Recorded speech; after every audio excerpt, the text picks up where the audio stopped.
आइए अपने GST topic का डीपीपी 2 का क्वेश्चन 4 करते हैं। तो क्वेश्चन है, a shopkeeper bought a washing machine at a discount of 20% from a wholesaler, the printed price on the washing machine being rupees 18,000. The shopkeeper sells it to a consumer at a discount of 10% on the printed price. If the sales are intrastate and the rate of GST is 12%, find पहला part, the price inclusive of tax under GST at which the shopkeeper bought the machine. दूसरा part, the price which the consumer pays for the machine. तीसरा part, the tax under GST paid by the wholesaler to the state government. चौथा part, the tax under GST paid by the shopkeeper to the state government. और पांचवा part, the tax under GST receive by the central government. तो अपने एक एक करके solve करते हैं। पहले देखते हैं प्रिंटेड प्राइस अपने को गिवन है तो वो नोट कर लेते हैं, क्योंकि प्रिंटेड प्राइस के ऊपर ही अपने डिस्काउंट लगा रहे होंगे। तो प्रिंटेड प्राइस गिवन कितना है हमारा? प्रिंटेड प्राइस है 18,000 रुपीज। तो अपने को शॉपकीपर बॉट किया, उसको 20% डिस्काउंट मिला है। तो शॉपकीपर ने कितने में खरीदा होगा इसको, सबसे पहला पार्ट अपने तो यही सॉल्व कर रहे हैं। तो अपने को शॉपकीपर के लिए सेलिंग प्राइस निकालते हैं पहले फॉर होलसेलर, क्योंकि होलसेलर ने बेचा। सेलिंग प्राइस फॉर होलसेलर, तो उसने 18,000 पे कितना 20% डिस्काउंट दिया, मतलब सिर्फ 80% ऑफ द प्राइस पे किया होगा। तो दोनों जीरो कट गए, तो अपने को मिलता है रुपीज 14,400। तो रुपीज 14,400 जो है वो सेलिंग प्राइस हुआ। अब क्वेश्चन में है the price inclusive of tax under GST, तो अपने को जीएसटी भी कैलकुलेट करना होगा। तो पहले सी जीएसटी निकाल लेते हैं। तो एक होगा सी जीएसटी। तो सी जीएसटी कितना है, रेट परसेंट कितना दे रखा है, 12% दे रखा है, तो 6% निकालना होगा। तो सी जीएसटी आएगा 6% ऑफ रुपीज 14,400। तो ये इसको अगर अपने कैलकुलेट करें तो ये अपना आ जाता है रुपीज 864। और एस जीएसटी भी कितना सेम आएगा, वो भी 6% होगा, इक्वली डिवाइड होता है रेट परसेंट। तो 6/100 इंटू 14,400, तो ये भी आ गया रुपीज 864। तो टोटल कितना हो गया, total price in total price inclusive of tax at which the shopkeeper bought the machine, ये वाला पार्ट कर रहे हैं। तो total price inclusive GST paid by shopkeeper, paid by shopkeeper,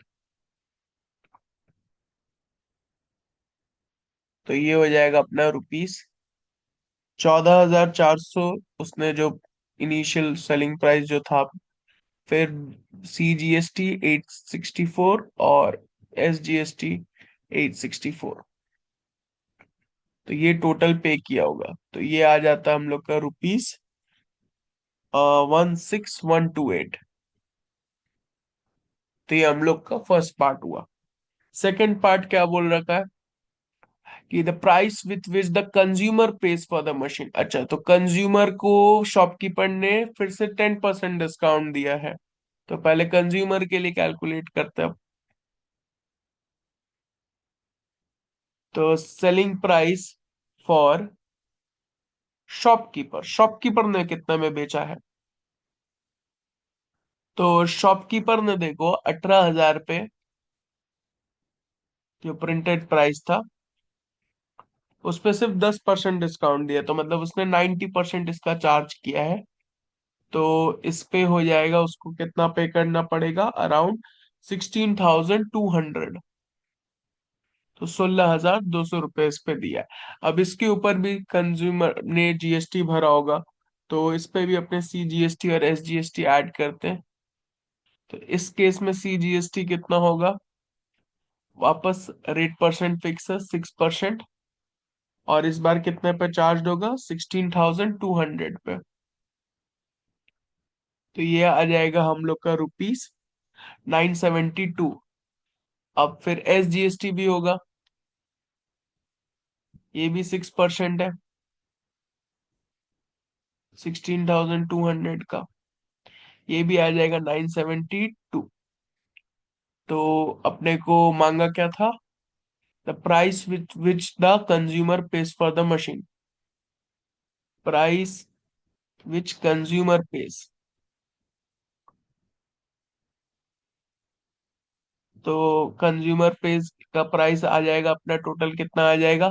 पहले हम लोग को कंज्यूमर पे किया होगा 16,200 जो ओरिजिनल प्राइस है, प्लस उस पे SGST 972 का, प्लस उस पे 972 SGST। तो ये हो जाएगा हम लोग का टोटल 16,200, 18,144। ठीक है, तो ये प्राइस कंज्यूमर ने पे किया होगा। तो अपना दो पार्ट हो गए हैं। थर्ड पार्ट पे चलते हैं। The tax under GST paid by the wholesaler to the state government. अच्छा, थर्ड पार्ट ऑलरेडी निकला ही हुआ है। Tax paid by wholesaler to state government. तो मतलब ये उतना ही पैसा पे करेगा जितना होलसेलर को शॉपकीपर ने SGST दिया होगा। तो SGST कितना दिया हुआ था? 864 रुपीज दिया हुआ था यहाँ पे। तो 864 रुपीज ही पे करेगा। ये कौन सा अमाउंट के बराबर है जो SGST शॉपकीपर ने भरा होगा? चौथा पार्ट क्या है? The tax under GST paid by shopkeeper to the state government. अच्छा, tax paid by shopkeeper, shopkeeper ने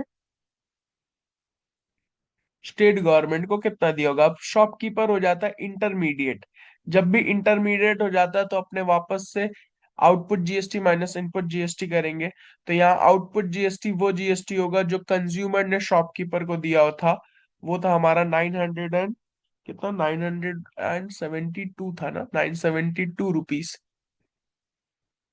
माइनस जो आपका होल सेलर का इनपुट GST कौन सा होगा? इनपुट GST होगा जो शॉपकीपर ने आपका होलसेलर को दिया था, वो होगा ₹864। तो इन दोनों का गैप कितना आ जा रहा है? ₹108। तो ये अपना चौथा पार्ट का आंसर हो जाएगा। पांचवा क्या है? The tax received by the central government. तो tax received by central government में हम लोग एक ही कॉन्सेप्ट यूज करते हैं कि जितना भी टैक्स गवर्नमेंट रिसीव करता है फाइनली वो कौन भरता है? कंज्यूमर भरेगा। तो tax receive by central government में सीधा सीधा CGST निकालते हैं जो कंज्यूमर ने भरा था। तो CGST कंज्यूमर ने कितना भरा हुआ था? 972 रुपीज। तो 972 रुपीज का टोटल टैक्स गवर्नमेंट को मिलेगा। इस पूरे क्वेश्चन को एक बार समझने के लिए एक फिगर को एनालाइज करते हैं, जैसे लास्ट क्वेश्चन में भी किए थे कि होलसेलर ने शॉपकीपर को कितना दिया? 14,400 में मशीन बेचा। इसके ऊपर शॉपकीपर ने होलसेलर को टैक्स दिया था। वो उसने 864 और 864 रुपीज दिया था शॉपकीपर ने होलसेलर को। और वो होलसेलर ने वही प्राइस स्टेट गवर्नमेंट और सेंट्रल गवर्नमेंट को दे दिया एज अ CGST और SGST। शॉपकीपर ने फर्दर कंज्यूमर को 16,200 में मशीन बेचा था। कंज्यूमर ने वापस शॉपकीपर को टैक्स दिया था, पर कंज्यूमर ने जो टैक्स भरा था वो उसके लिए आउटपुट GST था शॉपकीपर के रिस्पेक्टिव में। और शॉपकीपर ने ऑलरेडी 864 जो भरा था वो उसका इनपुट GST था। तो उन दोनों का डिफरेंस 108 रुपीज शॉपकीपर ने स्टेट गवर्नमेंट और सेंट्रल गवर्नमेंट को डिपॉजिट किया था। तो ये था कंप्लीट क्वेश्चन। तो अपने पांचों पार्ट के आंसर निकाल चुके हैं। तो एक एक करके देख लेते हैं। तो पहला पार्ट का आंसर 14,400 रुपये। दूसरा part the price with which the, अच्छा नहीं, पहला पार्ट में तो टैक्स इंक्लूड करके मांगा था ना, तो पहला पार्ट में ये आंसर होगा 16,128।